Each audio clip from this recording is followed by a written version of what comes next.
ನಮ್ಮ ರಾಜ್ಕುಮಾರ್ ಹೆಂಗಿರ್ತಿದ್ದು ಆ ಥರ ಇರಬೇಕು. ಏನು ದುಡ್ಡು ಏನು ಕೊಲೆ ಮಾಡುವಂಥದ್ದು ಏನು ಮಾಡಿದ್ದಾರೆ? ಕೊಲೆ ಆದವನೇನಾಗೋಯ್ತದೆ. ಇಷ್ಟು ಲಕ್ಷಾಂತರ ಜನ, ಕೋಟಿ ಜನ ಅವ್ರ ಅಭಿಮಾನಿಗಳು ಇರಬೇಕಾದ್ರೆ ಅವರು ಎಲ್ರಿಗೂ ಮಾದರಿ ಆಗಬೇಕು. ಒಬ್ಬ ಸೆಲಿಬ್ರಿಟಿ ಈ ಥರ ಒಂದು ಹೀನಾಯ ಕೃತ್ಯಕ್ಕೆ ಇಳಿದಿರೋದು ಅದು ಭಾರಿ ಎಲ್ರಿಗೂ ಅಭಿಮಾನಿಗಳಿಗಂತೂ ಬಹಳ ಬೇಸರದ ಸಂಗತಿ ಇದೆ. ಅಷ್ಟು ದೊಡ್ಡ ನಟನಾಗಿ ಈ ಕೃತ್ಯಕ್ಕೆ ಭಾಗಿ ಆಗಬಾರ್ದಾಯಿತು. ಮಾಡಿದಾರೋ ಇಲ್ವೋ ಅದು ತನಿಖೆಯಲ್ಲಿ ಗೊತ್ತಾಗುತ್ತೆ. ಆರೋಪಿಗಳು ಹೇಳಿರೋ ರೀತಿಗಳು ನೋಡಿದ್ರೆ ಇವರು ಭಾಗಿಯಾಗಿದ್ದಾರೆ ಅಂತ ನಮಗೂ ಅನಿಸ್ತಾ ಇದೆ. ದರ್ಶನ್ 6 ದಿನ ನ್ಯಾಯಾಂಗ ಬಂಧನದಲ್ಲಿ ಇರಿಸಿದ್ದಾರೆ. ಅವರು ಈ ಕೃತ್ಯದಲ್ಲಿ ಭಾಗಿಯಾಗಿದ್ದಾರೆ ಅಂತ ಅನ್ಸುತ್ತೆ. ದರ್ಶನ್ ಬಗ್ಗೆ ಮಾತಾಡೋದೇನಿಲ್ಲ, ಅವರು ಮಾಡೋದು ತಪ್ಪಾಗಿದೆ. ಅವರು ಮತ್ತೆ ಮಾಡಬಾರ್ದು. ಈಗ ಅವರು ಜನಗಳೆಲ್ಲ ಪರಿಚಯ ಆಗಿದೆ. ಪರಿಚಯ ಆದಮೇಲೆ ಜನಗಳಿಗೆ ನಮ್ಮ ರಾಜ್ಕುಮಾರ್ ಹೆಂಗಿರ್ತಿದ್ದು ಆ ಥರ ಇರಬೇಕು. ಏನು ದುಡ್ಡು ಏನು ಕೊಲೆ ಮಾಡುವಂಥದ್ದು ಏನು ಮಾಡಿದ್ದಾರೆ? ಕೊಲೆ ಆದವನೇನಾಗೋಯ್ತದೆ. ಅದು ಮಾಡಬಾರ್ದು. ನಾವು ಸರ್ಮಿಕ್ ಮಾಡ್ಬೋದು. ಏನು ಯಾರು ಆಸ್ತಿ ಸಂಪಾದನೆ ಮಾಡಿದ್ದಾರೆ, ಕೋಟಿಗಟ್ಟಲೆ ಮಾಡಿದ್ದಾರೆ, ಒಪ್ಕೊಳ್ಳೋಣ. ಮಾಡಿದರೆ ಆಯಸ್ಸು ಯಾರೂ ಮಾಡಿಲ್ಲ. 150 ವರ್ಷದಿಂದ ಯಾರಿದ್ದಾರೆ? ಯಾರಿಲ್ಲ. ಅಷ್ಟೇ. 6 ದಿನಗಳ ಕಾಲ ನ್ಯಾಯಾಂಗ ಬಂಧನ ಆಗಿದೆ. ಅವರು ಈ ಕೃತ್ಯದಲ್ಲಿ ಭಾಗಿಯಾಗಿದ್ದಾರೆ ಅಂತ ಅನ್ಸುತ್ತಾ? ಭಾಗಿ ಆಗಿರ್ಬೋದು, ಆಗದೇ ಇರ್ಬೋದು. ಆದರೆ ಈ ಕೃತ್ಯಕ್ಕೆ ಸಪೋರ್ಟ್ ಮಾಡಬಾರ್ದಾಗಿತ್ತು. ಅಷ್ಟು ದೊಡ್ಡ ನಟನಾಗಿ ಈ ಕೃತ್ಯಕ್ಕೆ ಭಾಗಿ ಆಗಬಾರ್ದಾಯಿತು. ಮಾಡಿದಾರೋ ಇಲ್ವೋ ಅದು ತನಿಖೆಯಲ್ಲಿ ಗೊತ್ತಾಗುತ್ತೆ. ಮಾಡಬಾರ್ದಾಯಿತು. ಇಷ್ಟು ಕರ್ನಾಟಕದಲ್ಲಿ ಇಷ್ಟು ದೊಡ್ಡ ನಟನಾಗಿ ಮಾಡಬಾರ್ದಾಗಿತ್ತು. ಪ್ರತಿಯೊಬ್ಬ ಮನುಷ್ಯನಿಗೂ ಕೂಡ ಅವರದ್ದೇ ಆದಂಥ ವೈಯಕ್ತಿಕ ಜೀವನ ಇರುತ್ತೆ. ಅವರಿಗೆ ಕೂಡ ಫ್ಯಾಮಿಲಿ ಅನ್ನೋದು ಇರುತ್ತೆ. ಅಷ್ಟಿರಬೇಕಾದ್ರೆ ಒಬ್ಬ ನಟನಾಗಿ ಈ ಕೃತ್ಯದಲ್ಲಿ ಭಾಗಿಯಾಗಿದ್ದು ಎಷ್ಟರ ಮಟ್ಟಿಗೆ ಸರಿ ಅಂತ?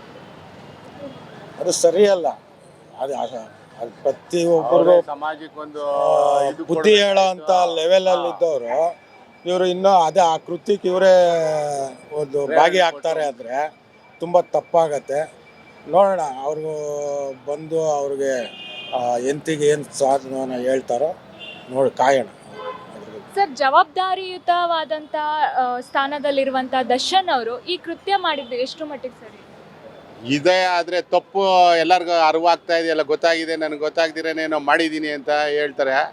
ಮಾಡೋಕ್ಕಿಂತ ಮುಂಚೆನೇ ಯೋಚನೆ ಮಾಡಿ ಇಲ್ಲ ಯಾಕೆ ಇನ್ಫಾರ್ಮ್ ಮಾಡ್ಬೋದಾಯ್ತು. ಪೊಲೀಸವ್ರಿಗೆ ಮಾಡಿರೋ ಅವರೇ ಎಲ್ಲ ಮಾಡಿರೋರು, ಅದು ಏನು ಬೇಕೋ ಶಿಕ್ಷೆನೂ ಅವ್ನಿಗಾಗಿರೋದು. ಇವರು ಕೈಗೆ ಎತ್ಕೊಂಡಿದ್ದು ಕಾನೂನು ತಪ್ಪು. ಸರ್, ದರ್ಶನ್ ಅವರು 6 ದಿನ ಕೊಲೆ ಆರೋಪದಡಿಯಲ್ಲಿ 6 ದಿನ ನ್ಯಾಯಾಂಗ ಬಂಧನದಲ್ಲಿದ್ದಾರೆ. ಸೊ ಅದ್ರ ಬಗ್ಗೆ ನಿಮಗೆ ಏನು ಅನಿಸುತ್ತೆ? ಅವರು ಆ ಕೃತ್ಯದಲ್ಲಿ ಭಾಗಿಯಾಗಿದ್ದಾರೆ ಅಂತ ಅನಿಸುತ್ತಾ?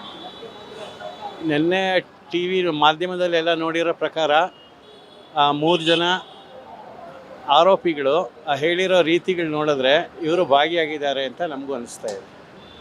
ಆದ್ದರಿಂದ ಪೊಲೀಸ್ನವರು 6 ದಿನ ಕಸ್ಟಡಿಗೆ ತೊಗೊಂಡಿದ್ದಾರೆ. ಪೂರ್ತಿ ತನಿಖೆ ಮಾಡಿದ್ರೆ ಸತ್ಯ ಎಲ್ಲ ಹೊರಗಡೆ ಬರುತ್ತೆ. ಲಕ್ಷಾಂತರ ಜನ ಅಭಿಮಾನಿಗಳನ್ನು ಹೊಂದಿರುವಂಥ ಈ ಸ್ಟಾರ್ ನಟ ಈ ರೀತಿಯಾದಂಥ ಕೃತ್ಯ ಮಾಡಿದ್ದು ಎಷ್ಟು ಮಟ್ಟಿಗೆ ಸರಿ ಅನ್ಸುತ್ತೆ? ತುಂಬ ತಪ್ಪು. ಇಷ್ಟು ಲಕ್ಷಾಂತರ ಜನ, ಕೋಟಿ ಜನ ಅವ್ರ ಅಭಿಮಾನಿಗಳು ಇರಬೇಕಾದ್ರೆ ಅವರು ಎಲ್ರಿಗೂ ಮಾದರಿ ಆಗಬೇಕು ಅಲ್ವಾ? ಯಾಕೆಂದರೆ ನಾನು ಏನು ಮಾಡ್ತೀನೋ ಅಭಿಮಾನಿಗಳು ಅದನ್ನೇ ಮಾಡ್ತಾರೆ ಅಂತ ಒಂದು ಜವಾಬ್ದಾರಿ ಇರಬೇಕು. ಈ ಥರ ಇಟ್ಕೊಂಡು ಒಬ್ಬ ಸೆಲಿಬ್ರಿಟಿ ಈ ಥರ ಒಂದು ಹೀನಾಯ ಕೃತ್ಯಕ್ಕೆ ಇಳಿದಿರೋದು ಅದು ಭಾರಿ ಎಲ್ರಿಗೂ ಅಭಿಮಾನಿಗಳಿಗಂತೂ ಬಹಳ ಬೇಸರದ ಸಂಗತಿ ಇದೆ. ಒಬ್ಬ ನಟನಾಗಲಿ ಅಥವಾ ಸಾಮಾನ್ಯ ವ್ಯಕ್ತಿಯಾಗಲಿ ಏನೇ ಒಂದು ಪ್ರಾಬ್ಲಮ್ ಇರಲಿ, ಬಟ್ ಅದನ್ನು ಕೊಲೆ ರೀತಿಯಲ್ಲಿ ಸೇಡ್ ತೀರಿಸ್ಕೊಳ್ಳೋದು ತಪ್ಪಲ್ವ? ತುಂಬ ತಪ್ಪು. ಏನಾದರೂ ಅದಕ್ಕೆಲ್ಲ ಪೊಲೀಸ್ನವರು ಇದೆ, ಕಾನೂನಿದೆ. ಅಲ್ಲಿ ಹೋಗ್ಬಿಟ್ಟು ಅದೆಲ್ಲ ಅಲ್ಲಿ ಬಗೆಹರಿಸ್ಕೋಬೇಕು. ಇಲ್ಲಾಂದರೆ ಕರೆದ್ಬಿಟ್ಟು ಏನೋ ಒಂದು ಸ್ವಲ್ಪ ಬೈದು ಅಥವಾ ಒಂದು 2 ಏಟು ಕಪಾಳಕ್ಕೆ ಹೊಡೆದು ಈ ಥರ ಮಾಡಿಬಿಡ. ಇನ್ನೊಂದ್ಸಲಿ ಸುಮ್ಮನೆ ಬಾಯಿ ಮುಚ್ಕೊಂಡು ನಿನ್ಪಾಡ್ಲಿ ನೀರು, ನನ್ನ ಇದಕ್ಕೆ ಏನಕ್ಕೆ ಬರ್ತೀಯಾ ಅಂದ್ಬಿಟ್ಟು ಎಚ್ಚರಿಕೆ ಕೊಟ್ಬಿಟ್ಟು ಕಳಿಸ್ಬೇಕಿತ್ತು. ಈ ಕೊಲೆ ಮಾಡೋ ಒಂದು ಆ ಮಟ್ಟಕ್ಕೆ ಇಳಿಬಾರ್ದಾಗಿತ್ತು ಅಂತ ನಮ್ಮ ಅಭಿಪ್ರಾಯ. Beat plus Karnataka.